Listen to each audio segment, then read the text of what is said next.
Yeah, just a really good job by our pitching staff today to, to eat up a lot of innings there. A lot of those guys are bullpen type guys, and maybe gets us a chance to get back on track with our pitching. And Zack Morris was a story, 5+ innings, I think 80 some pitches, and gave up a run. And just a super job by Zack. And then Will coming in and just throwing nothing but strikes. He gave up 1 home run. They had a couple balls hard, obviously, but he also got them out front a lot, and we had some quick innings.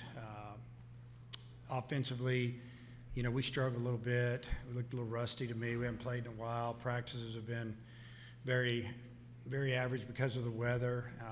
Hadn't been on a real baseball field, honestly, until today when we walked in here, and I felt like we started taking better at bats the second half. And I was just hoping that we could put together an inning. We were down, I think, 3 runs, and we had a catcher's interference, a walk in there, and then Jared got him a fastball in, and I'm sure he was hunting it after his previous at bat, and he got it, and he didn't miss it. So exciting way to end the game. Walk-off homer's about as good as it gets, and just proud of the guys for hanging in there. All right, we'll take questions first for the student athletes on the far left. Diggs, can you take us through your walk-off, and then Wegner, can you take us through what would have been the go-ahead home run there in the 7th? Yeah, for me, going up there, I didn't want to, jump on something that really wasn't over the plate. Wanted to make him come to me, and he did with that first pitch fastball. Next 2 were really good pitches, probably maybe a ball down. So 2-1 count. I knew he was going to challenge me with something, just trying to get the head out, and it was good. And then with my grand slam, the previous 2 at-bats, I was kind of late on a lot of fastballs, and they were attacking me with fastballs. And they brought in Garcia, who was, has velo, and was kind of hunting a fastball middle in, and got it right away, got it off on that first pitch. Okay, in the front row, in the middle. Dylan Stewart with Arkansas Traveler. Kendall, you found yourself saving the day once again. Do you do anything to prepare for these clutch scenarios? No, not in particular. I think our team as a whole, we're just playing for each other. We all want to win. It's a really selfless group of guys, so I'm just doing whatever I can to help the team win. All right, in the front row. Yeah, and maybe it's some for each guy. I guess, Kendall, Jim Schlossnick was just here talking about he's seen you on TV and what a clutch player you are, and I know you've hit a lot of big home runs. What do you think makes you such a clutch guy? Like I just said, I think it's more just doing what I can for the team. And it's also like you're put in a situation, it's now or never, and I think, subconsciously you might lock in a little bit more in those moments, or what you need to do and what you want to do. And I've been blessed to be put in those situations, and I take any of our guys in those situations as well.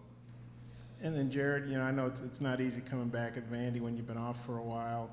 I think you've been hit 3 times, including today, and 1 for 11. But how good did it feel to hit that slam? Do you feel kind of like you're back on track now?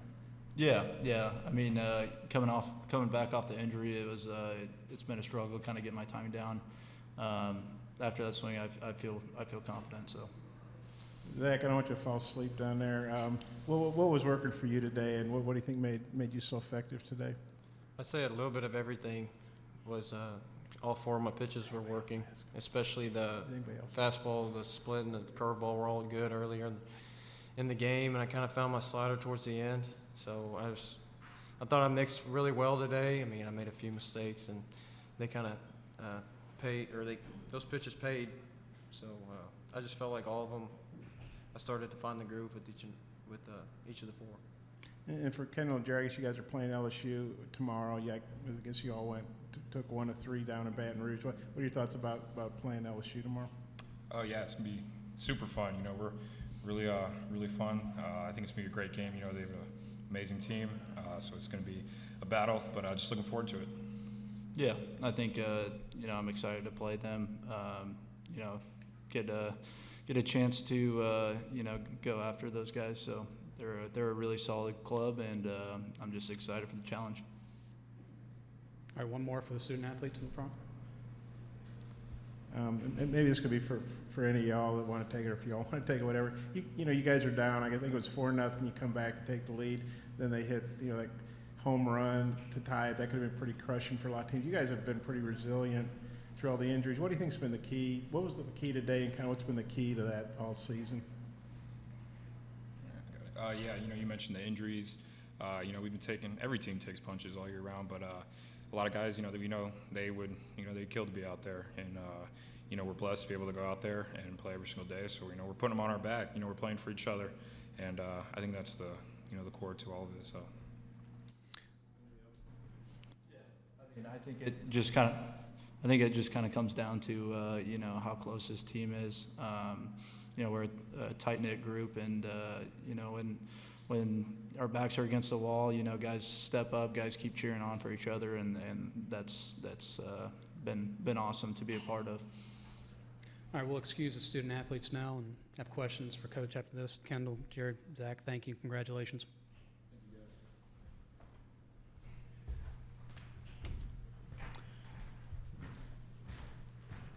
All right, we have questions for Coach. Start over here in the center. Dylan Stewart with Arkansas Traveler. Coach, Zack Morris really stretched for you today. How much of a help is that going to be going forward? And it was a season-long stretch, I believe. Well, you know, he got off to a slow start this season, and, you know, we tried to stick with him. He kept working. He wanted us to know earlier in the season, don't give up on me. I've been there before. I want to do anything I can to help the team. And it seemed like right after that we gave him the ball, and he had a pretty good outing, and he's just gotten better and better. And so we have a lot of confidence in him. We thought he could hold him down a little bit, give us a couple innings, and see if we could get within a couple. And next thing you know, we had the lead. And going forward, it's big having that veteran lefty in the pen that, you know, knows how to pitch. On the far left. I have two, if that's okay. Obviously, you talked about the home run. You said it's like the most exciting way to win with a walk-off. Can you just take us through your emotions during that at-bat? So I had just made the comment to the guys, let's get 3 singles in a row and get out of here. And I guess they didn't take my advice, decided to hit a homer. It was great. When it left the bat, I thought there's a double. Uh-oh, it might go. That's kind of what I was thinking. So I was actually begging it to get out of the park. We were running out of players. We didn't want to use any more pitching. I mean, you think about it, first game of a tournament, and we've already played 11 innings. And so we all were ready to go, and I was super excited to see that ball disappear. And then obviously you have LSU tomorrow. Just early thoughts on them, especially from where they were when you played them and to where they are now. Well, I mean, they were really good when we played them, and I think they're really good now. I think that they're as talented as any team in the country, and, you know, they're dangerous. They're very offensive. I imagine they'll throw Skeens tomorrow. I don't know, but he's incredible. They've got a lot of good arms, and, you know, no lead is safe. You know, if we have a lead, we know that we got to keep scoring. But they're obviously a really, really good team. Number one, pretty much 88, 85, 90% of the season, and I just think it'll be a good ball game. I think both teams are looking forward to playing each other. In the front row. Dave, Jim Schlossnagel was in here talking about, you know, he's watched you guys play a lot on TV, and, you know, Diggs is a real clutch player. But what do you think makes Kendall such a clutch hitter? He's obviously had a lot of big hits for you. Well, I think he's a clutch hitter because I don't think he gets too uptight, and, you know, he knows strike zone a little bit. And the biggest pitch of that at bat, besides the ball that left the yard, I mean, obviously you hit it, but the pitch before was a borderline strike, but he didn't like it, and he took it, and it was called a ball. He's up 2-1 in the count. And like you said, he knew he was going to get a good pitch to hit, and he got a fastball, and, you know, he got all over it. But, you know, I just think it's makeup a little bit, and he wants to be up there in that situation. I don't feel like he was going up there trying to hit a home run. He was trying to get on base, and he worked himself into a decent hitter's count, and he got something he could handle, and he hit it. And then the resiliency this team showed today and really all season, what would be your thought on that today? Yeah, you know, I don't know if we've come behind a bunch this year, but we don't seem to get too uptight in the dugout. You know, I just feel like that, you know, there's a little bit of calmness about the team, but they're also they're still fighting. You could hear them talking amongst each other, and kind of like I said earlier, they were saying things like, "Just find a way to get on base, just get a couple here. We'll beat them late." And it was already getting late. It was the 7th when all that went down. So I don't know if you could. All that we've been through this year, they don't get too uptight. They just kind of like, okay, well that happened. Now let's go do this, and they do it.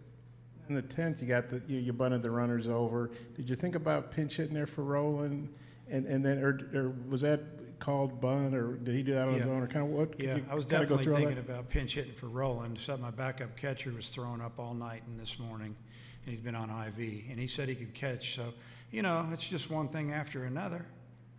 So that was a little bit of my issue. I did call the bunt, and we worked on it a lot.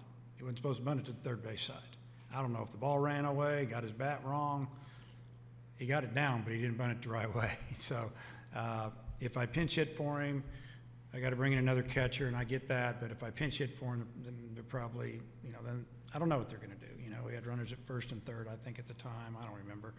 I know we had a runner at third, second and third. So my thinking at the time was they're probably going to walk him if I bring up my best pinch hitter. And then, it gives Tavian a shot with one out. Also sets up a double play. So let's just bunt him in and go home. And it didn't happen. But luckily, we found a way to win. All right, one more. I might make it a two-parter, but Dave loves me. I covered him when he was a player. Wegner, I think he was 1 for 13 before that grand slam, and he got hit by pitches 3 times. And how good was it to see him, break out? And Jonesburg hit the ball on the nail a couple of times. Mm-hmm. Do you feel like those two guys are starting to come around? Yeah, I do. The other hit that Wegner has hit the top of the fence at Vandy. They hit the yellow and stayed in, and they also smoked the ball that third base made a great play on. And but he's had some bats where he didn't look the same, and it just looked like the last couple of days during batting practice, his swing started looking a little more normal. So I'm feeling a lot better about that, and Tavian feeling a lot better about him, barreling up some balls, and he'll battle you, usually take a walk. He didn't walk today, but he usually sees a lot of pitches, so that's a good sign. Who is your third string catcher? I don't really have a third string catcher.